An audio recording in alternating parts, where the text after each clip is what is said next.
नमस्कार फरीदाबाद।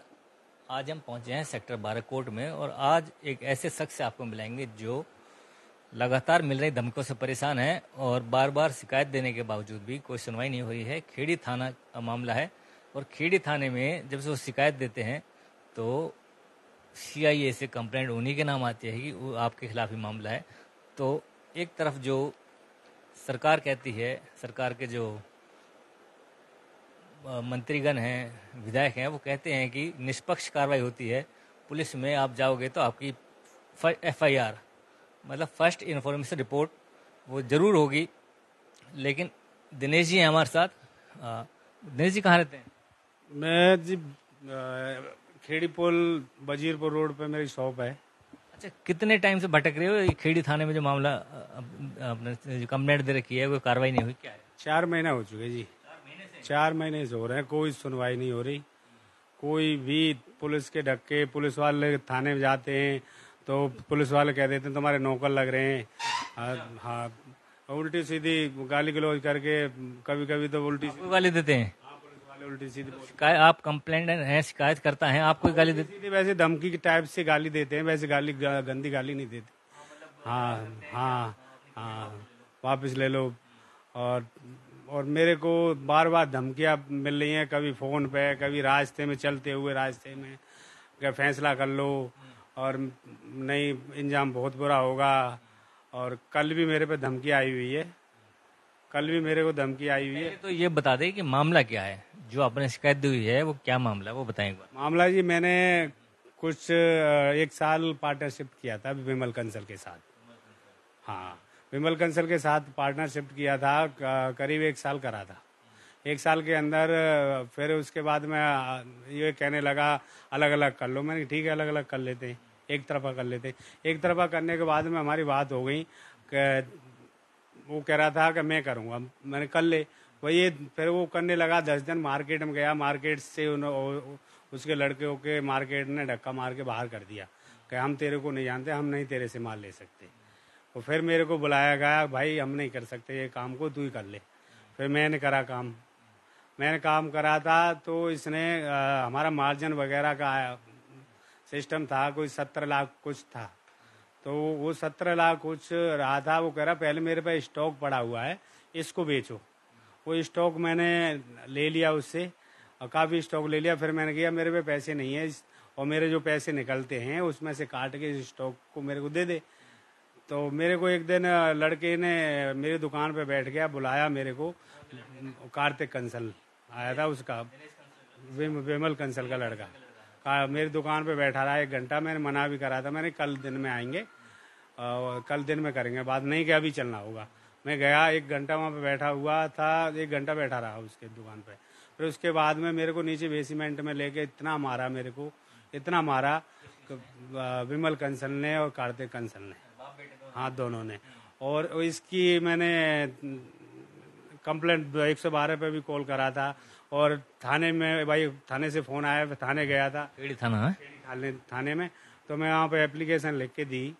एप्लीकेशन के बाद में मैंने अपने मेडिकल के सारे भी जो खेड़ी थाना में दिया आपने है वो भी है। कब दिए? वो उसी दिन रात में जो घटना थी उसी रात में दे दी थी। तो उसके बाद में बीके हॉस्पिटल के मेरे डॉक्टरी के कागज थे, मेडिकल वगैरह, वो भी मैंने दे दिए थे। उसके बाद में भी मेरे पे कोई कार्रवाई नहीं हुई, उनके पे कार्रवाई नहीं हुई। फिर ये मेरे को एक दिन 25 तारीख को, 14 तारीख को मेरे को फ़ोन पे मेरी घरवाली को और मेरे को धमकी दी। उस धमकी की मैंने भी कंप्लेंट लगाई, सीपी साहब को भी लगाई, खेड़ी पुल थाने में भी लगाई। और उसके बाद में उसकी भी कोई कार्रवाई नहीं हुई, कोई सुनवाई नहीं हुई। वकील साहब कुछ कहना चाहेंगे? फिर उसके बाद में मेरे को 25 तारीख को एक रास्ते में मोटरसाइकिल से 2 लड़के मेरी गाड़ी के सामने आ जाते। मैं दुकान बढ़ा के जा रहा था और मेरे को रुकवा के मेरी गाड़ी के आगे गाड़ी लगा दी, मेरे से गाली गलौज करने लगे। गाली गलौज करने के बाद कह रहे कल थाने में आना, अपनी कंप्लेंट वापस ले ले, नहीं इंजाम बहुत बुरा होगा। हाँ, पहली बार तेरे से प्यार से समझा रहे हैं, वापस लेनी होगी तेरे को कंप्लेंट। नहीं बहुत खाली एफआईआर भी हो चुकी थी? एफआईआर दर्ज जी नहीं कराई उन्होंने, अभी तक नहीं हुई। अभी तक नहीं हुई। फिर मेरे को 26 तारीख को बुलाया गया। वो बुलाया वहाँ पे, उसके बंदे थे 10, 7, 8, 8, 10 बंदे थे। उसके बंदे थे और मेरा कोई बंदा नहीं था, मैं अकेला गया हुआ था। तो वहाँ पे फिर उन्होंने मेरे से एक कागज मोड़ के मेरे को साइन वगैरह लिखवा के लिए, और मेरे को इतना दिमाग प्रेशर में डाल दिया था, मेरे दिमाग काम करना बंद कर दिया था। मैं अकेला था, पुलिस ने? मेरी हिम्मत काम करना बंद हो गई थी। अब वकील साहब बताएंगे। अभी वकील साहब से बात करेंगे, लेकिन अभी जो धमकी वाला मामला बता रहे कि कई बार पहले भी आ चुके हैं, अब भी आ चुकी है, वो क्या है? कल भी धमकी आई है मेरे पास में, उसकी रिकॉर्डिंग में सुनाऊंगा आपको। हाँ, फोन पे।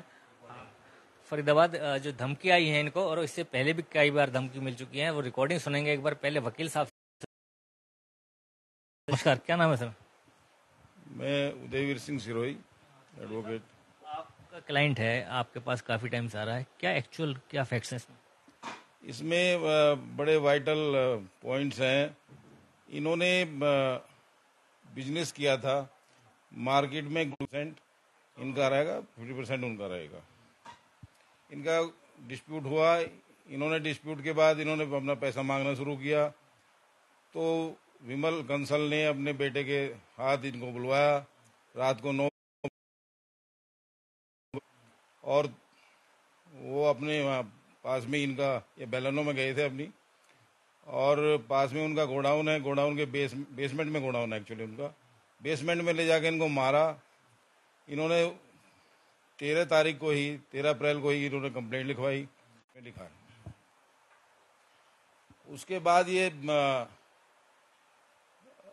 चलती रही बातें। फिर इनको जो ना बुलाया गया, पूरा दबाव बनाया गया। वहाँ पे 8-10 आदमी थाने में मौजूद थे। मुकेश कुमार हेड कांस्टेबल जो वहाँ पे इनका केस देख रहे थे, उसने पूरा दबाव बनाया। वो actually they are mighty people, they have the cloud. तो उन्होंने ये तो अकेला था। इनको बोला गया अपनी मिसेज को बुला, इनकी मिसेज को भी बुलाया गया। इनसे बोला गया कि आप फोन करिए अपनी मिसेज को, वो आएंगी। ब्लैंक पेपर पे 2 ब्लैंक इनके साइन लिए गए, इनके और इनकी मिसेज के। और बाद में इनको बताया जाता है कि जी आपने तो समझौता कर लिया। समझौता भी मजे की बात है कि इनकी आउटस्टैंडिंग टुवर्ड्स विमल कंसल 17,73,000 है, और समझौते में लिखा जाता है जी वो 3.5 लाख रुपए मैंने आपको इन्होंने देने दे दिया गया। तब से ये he is running from pillar to post. इनको कुछ न्याय नहीं मिल रहा। सीपी साहब के यहाँ कंप्लेंट दे दी गई। जितने भी हायर अप्स हैं, starting from chief secretary to SHO, सबको हमने भेजी है। अनिल विज को भी भेजी है, but it was not to any avail. कुछ भी नहीं हुआ। उसके बाद ये अब फिर इनको होना, आपके अगेंस्ट कंप्लेंट है, आप यहाँ जाइए। फिर 19 तारीख को व्हाट्सएप पे फोन करते थे, तो व्हाट्सएप पे फिर 19 तारीख को फोन किया उन्होंने कि भाई आप आइए, आपका बयान लेना है, आपके अगेंस्ट कंप्लेंट है। ये मेरे पास ही बैठे थे। मैंने इनको ये कि जो SI हैं उनसे मैंने भी बात की on WhatsApp to his phone. उसके बाद 23 तारीख को इसको, मैं कहीं बाहर था, तो इन्होंने ये कहने लगे 23 तारीख को बुलाया। मैंने कहा चले जाओ। तो ये गए, उन्होंने बयान अपना जो भी लिखा है, आई डोंट नो, मतलब वो मैंने देखा नहीं अब तक क्या बयान लगे। तो 23 तारीख को ये गए। फिर 27-28 की बात है, तो मेरे कुलीग हैं दूसरे वकील, मैंने कहा भाई मैं तो कहीं आउट ऑफ स्टेशन हूँ, आप उनके पास चले जाइए, वो आपको गाइड कर देंगे।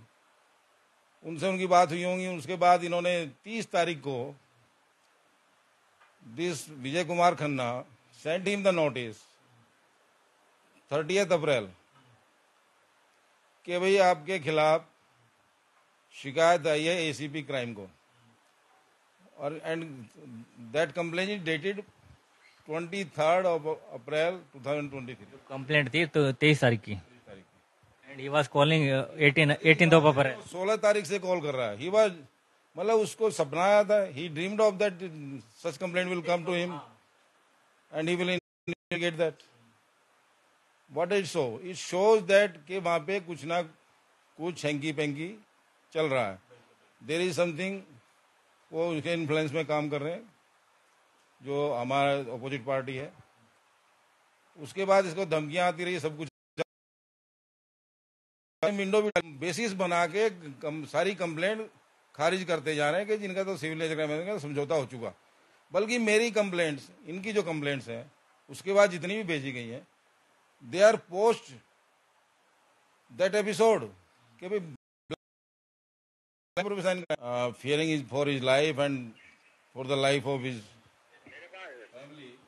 आपको धमकी सुनाते हैं। हाँ जी। हाँ, और कैसे करेंगे जब तेरे आदमी ना आ रहे तो फिर टाइम ना है मेरे पास ना आओ बंदी तो। अरे मैं इतना बड़ा आदमी मैं ना फैसले किए ना। अच्छा करन दो, जो लाला जी को कार्रवाई करें तो फिर देख ले। फिर लाला जी ने बहुत 20 जगह की कार्रवाई कर देगा लाला जी, कर लो कोई बात ना। चल भैया हाँ।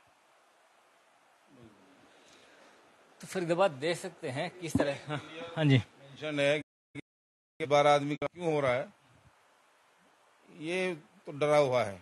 ये ना तो दुकान पे बैठ पा रहा है और ना कुछ कर पा रहा है। तो इसने अपनी सेफ्टी के लिए, safety for himself, for his life, for life of life of his family, वो कुछ ना, ये उसका परिणाम है। फरीदाबाद देख सकते हैं किस तरह से दिनेश जी हैं हमारे साथ और लगातार 4 महीने से चक्कर काट रहे हैं खेड़ी थाना के, लेकिन कहीं न्याय इनको नहीं मिल रहा। सीएम विंडो का भी आप सच आपको दिखाया कि किस तरह से सीएम विंडो को भी जो इनकी कंप्लेंट थी उसको पैचअप कर दिया जाता है कि ये कह के कि चक्कर काट रहा है। और अब जब ये हाई कोर्ट पहुंचे हैं, पिटीशन डाली है, तो अब इनको धमकियां मिल रही हैं कि आप इस फैसले को कर लीजिए।